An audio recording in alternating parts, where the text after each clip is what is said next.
Okay, I'm using my Zerno grinder. This would be about the fifth grind through there. Start from 19.1. Let's see what happens. Okay, turn the grinder on, dumping in the hopper.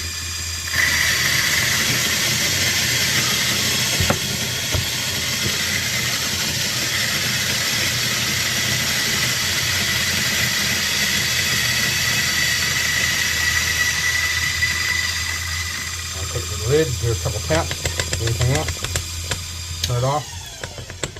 You see the ionize there, let's do a little tap.